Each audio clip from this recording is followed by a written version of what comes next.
Hey everyone, welcome back to Inside Thailand. Today's story is one of those that hits you right in the gut. It's about trust, betrayal, and how quickly things can spiral when love gets mixed with money and lies. Paul's a British expat who thought he'd found the perfect woman in Thailand. They built a house together in Isaan, poured everything into a new life, but then he found out she was cheating on him. And what happened next? Well, let's just say Paul didn't stay loyal either. It's raw, it's messy, and it's a real eye-opener about what some men go through here. So before we dive in, if you're new here, hit that like button and subscribe so you don't miss stories like this. Alright, here's Paul's story. In his own words. Hey mate, first off, cheers for reading this. I've been holding this story in for a long time. Figured it's time to get it out. I came to Thailand thinking I was one of the smart ones. You know the type. Bloke in his 60s, divorced, bit worn down, but not completely stupid. I'd heard all the horror stories about Pattaya, Farangs getting cleaned out by bar girls half their age, lads losing their pensions, falling for women they barely knew. That wasn't going to be me. No way. I didn't come for sex, or the nightlife, or some fantasy. I just wanted a fresh start. Peace, sunshine, a proper breakfast without rain dripping through the window. I'd done my years on the tools, electrician for over 3 decades back in Leeds. Got divorced after 23 years, kids grown up, house sold, had a decent bit of cash and a monthly pension. Thought, sod it, let's make the most of what's left. Everyone kept saying Pattaya was poison, so I picked Rayong. It was quiet, off the radar, mostly Thai locals, bit of expat community, but nothing like the madness further south. Rented a small place near the beach. Nice little routine, morning coffee, walks on the sand, grilled chicken and sticky rice for lunch, Leo on the porch at night. Simple. And I wasn't even looking for a woman. That's the thing. I was genuinely content on my own. Figured I'd just keep to myself, avoid the drama. But then I met Fern. And that, mate, was the beginning of everything. The good, the bad, and the kind of pain that makes you question who the hell you even are anymore. I met Fern on a bloody normal Tuesday, if you can believe that. I was sat at this quiet beachside cafe near Mae Ramphweng, sipping an iced coffee, reading some daft article on my phone about UK house prices, like I still gave a toss. She was working behind the counter, polite smile, didn't flirt, didn't bat her lashes like the girls in tourist spots. Just handed me my change, said thank you softly and went back to wiping down tables. That's what got me. She wasn't trying to sell me anything. No agenda, no act. A few days later I saw her again and we started talking. Well, me fumbling through broken Thai, her giggling at my awful tones. Turns out she was 34, originally from Ubon, up in Isaan. Moved to Rayong for work. Said she was tired of bad men and wanted something more stable. We started seeing each other casually. Nothing serious at first. Meals, beach walks, a few beers at the local. She always paid her share, even insisted on it. I remember thinking, bloody hell, maybe I've actually found a decent one. Within a couple of months, I'd fallen for her. Stupid maybe, but it felt right. She'd cook for me, wash my clothes, even sat through an entire Leeds United game with me once, pretending to care while scrolling her phone. She talked about the future, not in a pushy way, but little hints. Said her mum still lived up in Ubon, land was cheap there, and how nice it would be to have a home of our own someday.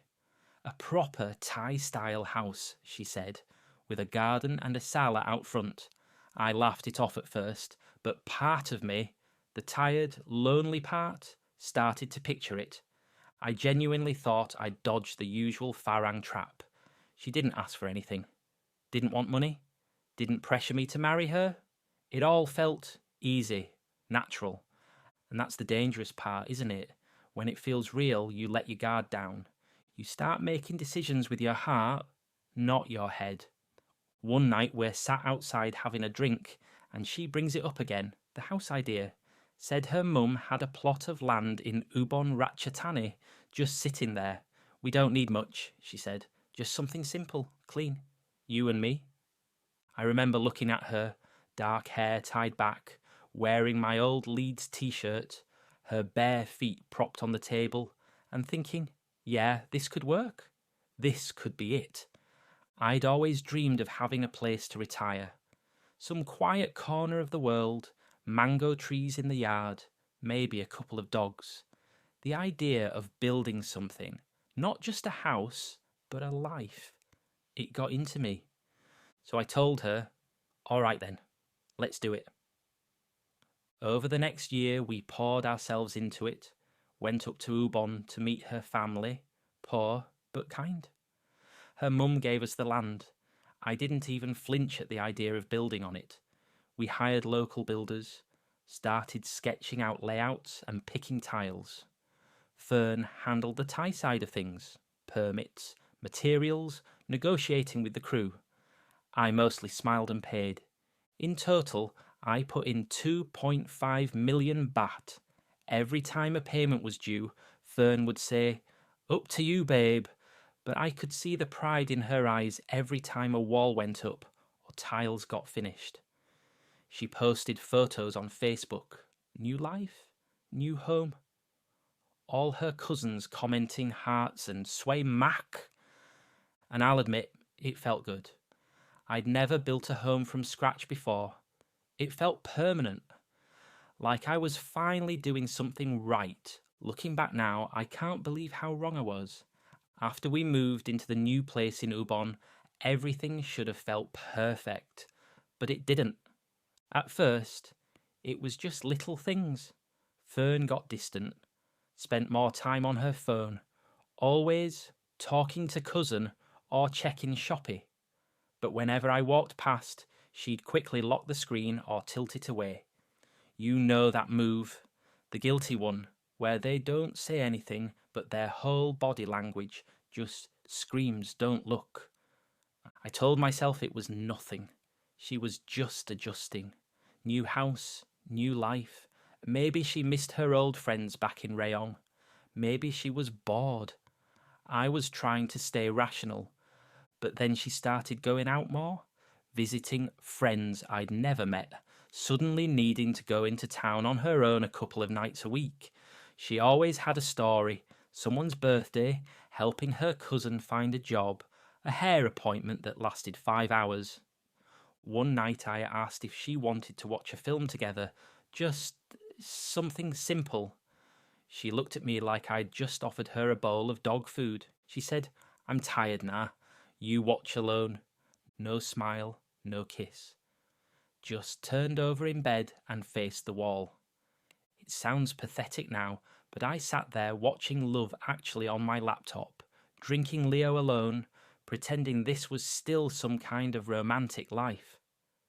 The sex stopped too. It didn't just slow down, it stopped. I brought it up once, gently, trying not to make her feel uncomfortable. She snapped, said she was stressed, tired, not in the mood every day like Farang. That stung. Not just the words, but the coldness in her voice. I started feeling like a stranger in my own house, a guest, or worse, just the wallet. I should have said something stronger. I should have walked, but I'd sunk 2.5 million baht into that place. I kept thinking, just ride it out. Maybe it's a phase. Maybe I'm overthinking it. But deep down, I already knew. I just didn't want to believe it. It was a Tuesday afternoon. Hot still, the kind of day where even the dogs can't be asked to move. Fern had gone into town again. Salon appointment, she said, and left her phone charging on the kitchen table. Now listen, I'd never gone through her phone before, not once. I always thought that made you a bastard.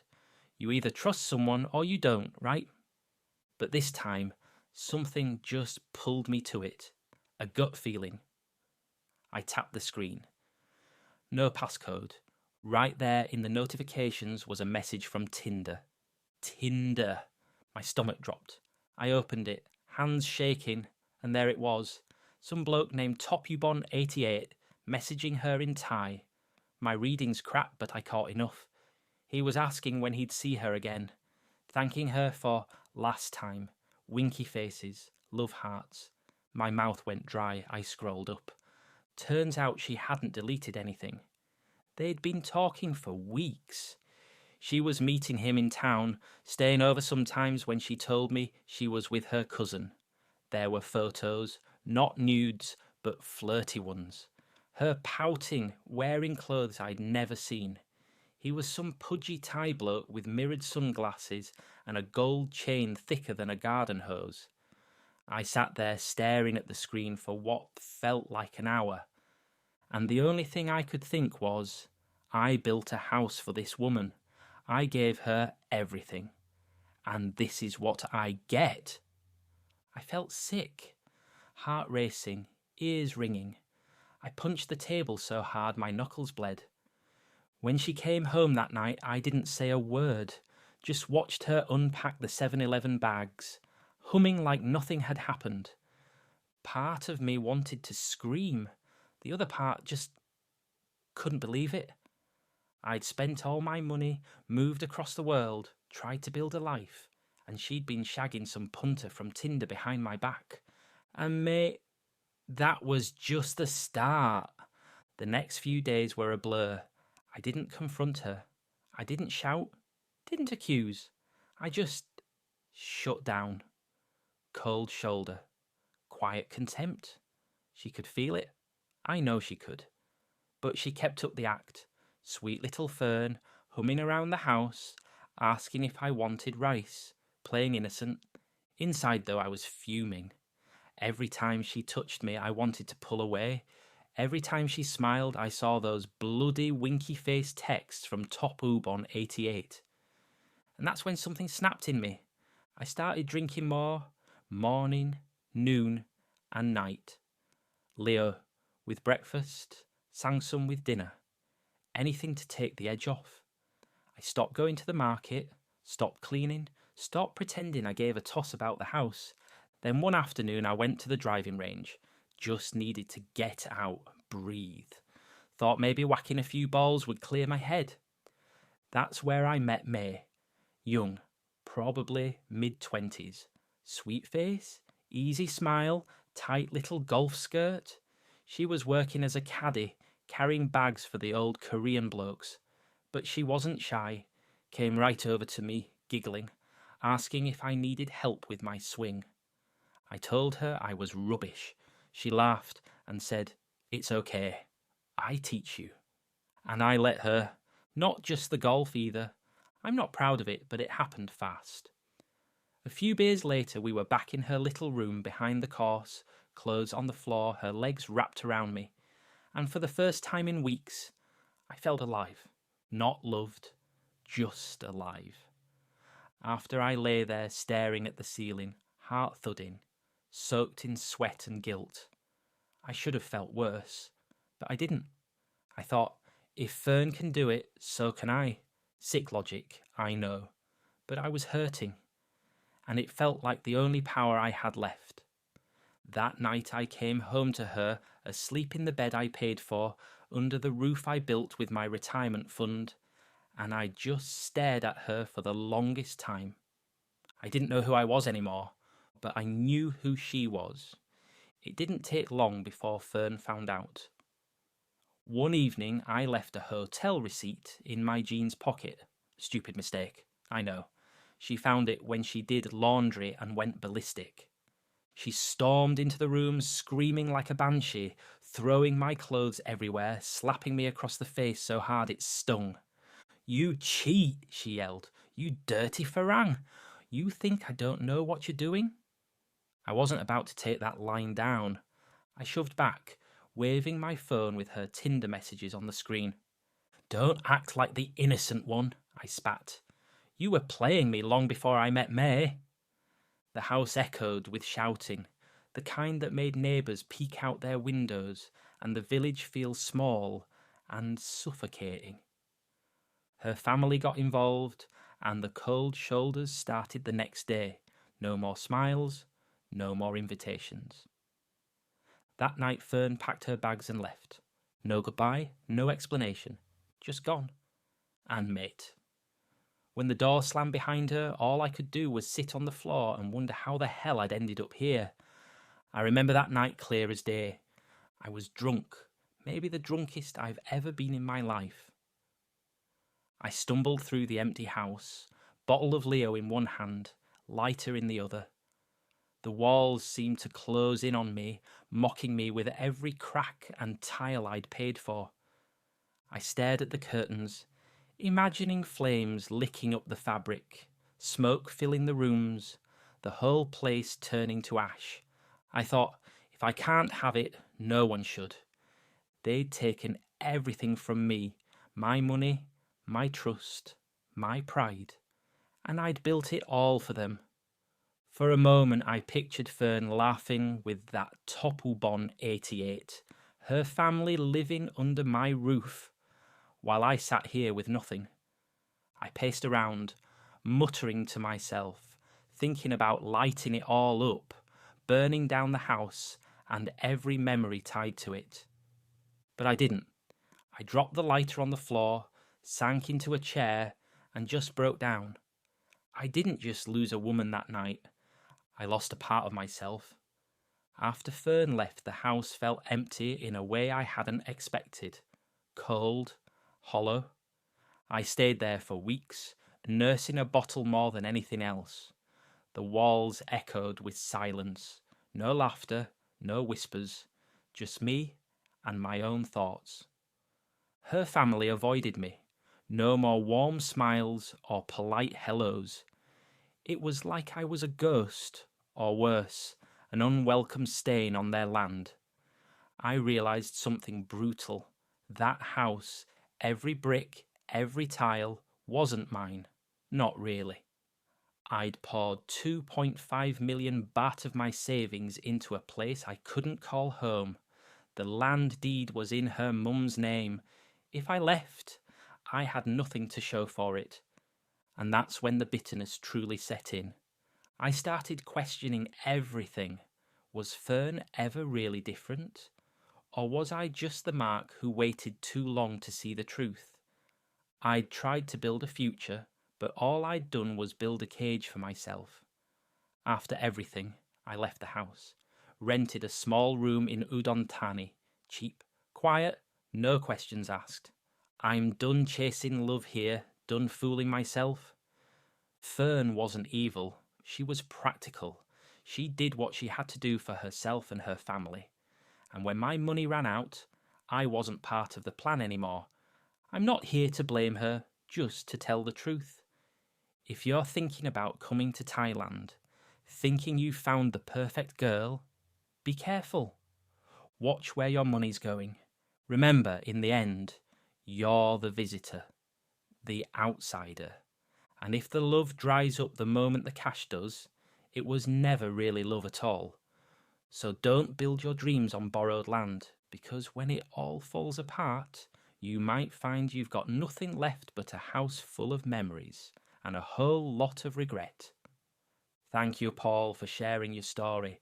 Look, this isn't a fairy tale, and it's not about blaming one side or the other.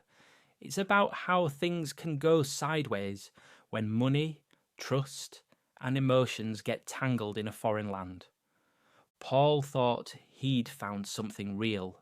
Then reality hit hard. And yeah, he made his own mistakes, getting involved with someone else out of anger and hurt. If you're thinking about coming to Thailand looking for love, remember this story. Keep your eyes wide open, protect yourself, and don't assume loyalty comes with cash or kindness. Thanks for sticking with me through this one. If you've got your own stories, or you know someone who does, drop a comment below. Let's keep it honest and real. Don't forget to like, subscribe, and hit that bell so you don't miss the next story from inside Thailand. Until next time, stay sharp and look after yourself out there.